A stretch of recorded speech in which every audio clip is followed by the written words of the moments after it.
Tasty by Geoffrey G. N. Harrison. A short story for Halloween. Thud, thud, thud. They just kept coming, almost a flood of sweets. Each one hitting the bucket with a dull thud. The sheer quantity would, eventually, turn a stomach or two. Jamie wasn't complaining, this was his biggest haul ever. This would take him through to Easter. Jamie stared at the generosity of the woman standing before him. The candy she was dropping in his bucket just looked like misshapen lumps of pink sugar. They looked unsightly, but they smelled delicious. So inviting. "Thank you, Mrs. Gibbons," he said when the woman had finally stopped. The old woman just grunted at first, cleared her throat and then spoke in a creaky voice, "Make sure to send your friends along for some too."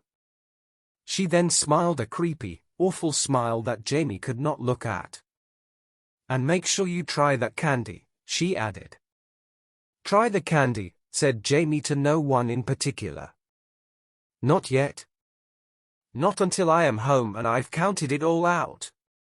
He shook his bucket for show. It jangled with a number of sweets, chocolates, lollipops and more he had already collected. He laughed at the joy of it and longed for the coming sugar rush before bed. Jamie then ran off to the next house and knocked on the door. There was no immediate answer, so Jamie set off back down the garden path. As he turned, he spotted an upturned bucket. Another child had dropped their treats over the floor and left them. He stooped down and saw more of Mrs. Gibbons' sugared lumps. One was half-eaten. Jamie spotted a mask near the bucket. It was a vampire one like his own. He picked it up for a moment, before putting it into the bucket, which he then placed at the end of the path. At the next house were more dropped buckets, and more of Mrs. Gibbons' half-eaten sweets. Jamie was starting to get concerned. Looking around, Jamie could see no one else. Last year the streets were packed with kids running here and there, squealing and laughing at the boos and the roars from friends and family. This year, there were not even any groups wandering the streets dragging a reluctant parent along for safety. Jamie turned to look at his own house at the end of the street. It was dark. So was every other house on the street. Apart from Mrs. Gibbons' house. Jamie ran for home. He wanted to see what was going on. His dad would be worried about him out in the streets, this late and with no one else about. Jamie was surprised to see Dad sitting cross-legged on the lawn, his back to the garden gate. "Dad," said Jamie.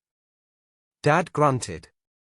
Jamie could see more buckets, more of Mrs. Gibbons' sweets littered the lawn too. All of them had bite marks. "Dad?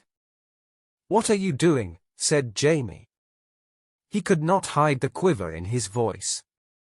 "Tasty," said Dad. He didn't turn.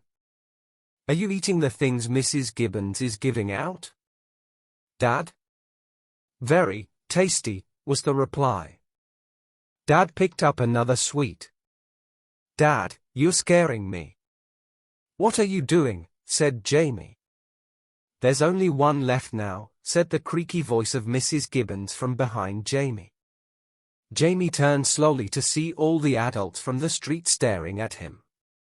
In Mrs. Gibbons' hand was an arm, severed at the elbow. A child's arm. "Only one," chorused the throng of adults. With that awful smile plastered on her face again, Mrs. Gibbons let the arm fall from her hand. Jamie watched in horror as the bloodied arm fell to the ground. It hit the floor with a thud.